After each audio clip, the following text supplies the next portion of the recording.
Smart Investor, kembali lagi dengan saya Ika Indriani. Kita akan membahas isu fundamental apa yang akan menjadi perhatian dan fokus pasar minggu ini. Jangan lupa subscribe, like, dan share video ini untuk mendapatkan informasi terupdate dari PT Valburi Asia Futures. Ya, di sini telah hadir Pak Aga. Pak Aga, apa kabar? Baik, Kak. Baik. Untuk minggu ini, dolar coba bangkit di tengah ujian BOC dan ECB meeting. Indeks dolar Amerika Serikat kembali turun dari level tertingginya dalam 3 minggunya, kini berada di 90,15. Sedangkan imbal hasil obligasi pemerintah Amerika Serikat bertenor 10 tahun melemah dan kini berada di 1,569%. Pasar dikecewakan karena data non-farm payroll yang ada di bawah ekspektasi, tetapi tidak dengan pengangguran yang jauh lebih baik. Oleh karena itu, kenaikan suku bunga The Fed saat ini kembali meredup, pasar yang sebelumnya optimis kembali bimbang.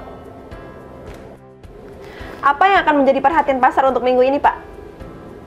Pekan ini pergerakan indeks dolar Amerika Serikat terhadap rivalitas mata uang utama dunia diperkirakan akan menguat, di mana potensi indeks dolar Amerika Serikat bergerak ke 91 di tengah ujian rapat Bank Sentral Kanada dan Bank Sentral Eropa. Pasar akan fokus pada GDP Jepang, Eropa, dan Inggris dengan tetap memperhatikan bagaimana laju inflasi Amerika Serikat yang dirilis Kamis ini. Dan untuk data ekonomi penting di pekan ini, di hari Senin, pasar akan disuguhkan data factory order dari Jerman yang diperkirakan turun 0,4% dari 3,0% di bulan April, sedangkan inflasi dari Swiss diperkirakan naik 0,3% dari 0,2%. Dan untuk di hari Selasa, data DJP Jepang, Eropa jadi fokus di samping data Zio Economy Sentiment dari Eropa dan Jerman. Dan untuk hari Rabu, data inflasi Cina dan rapat kebijakan Bank Sentral Kanada. Bank Sentral Kanada diperkirakan tidak akan merubah suku bunga pada 0,25%.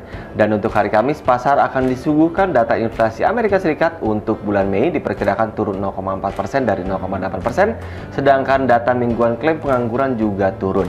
Perhatian lain pada rapat kebijakan Bank Sentral Eropa yang diperkirakan suku bunga terendahnya dipertahankan pada 0%, pasar akan cermati pandangan Ketua ECB soal kebijakan moneternya.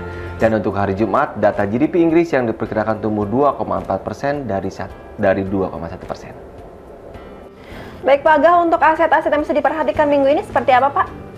Untuk euro secara mingguan terganjal pada area 1.2260 di mana konfirmasi penembusan akan berlanjut ke 1.2350. Tren kenaikan jangka pendek dan membentuk range baru di 1.2350 sampai 1.2500 dengan konfirmasi penutupan di atas 1.23503. Sedangkan koreksi terjadi bila penutupan di bawah 1.2080 akan menekan hingga 1.2000.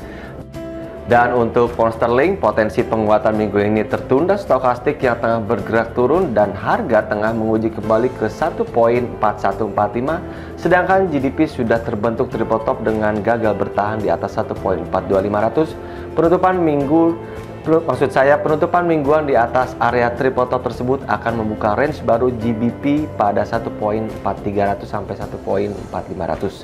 Cermati penutupan di bawah 1.4000 karena akan merubah tren menjadi turun dan menguji area 1.3800 sampai 3.960.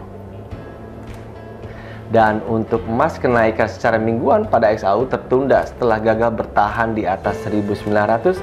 Target minggu ini bergerak pada kisaran 1830 sampai 1920, di mana batas atas terlihat pada area 1906 dan 1916. Koreksi dapat terjadi ke area bawah 1855 dan 1843, di mana ancaman perubahan tren bila penutupan di bawah 1800. Baik, terima kasih Pak Aga atas informasinya. Sama-sama baik, Kak.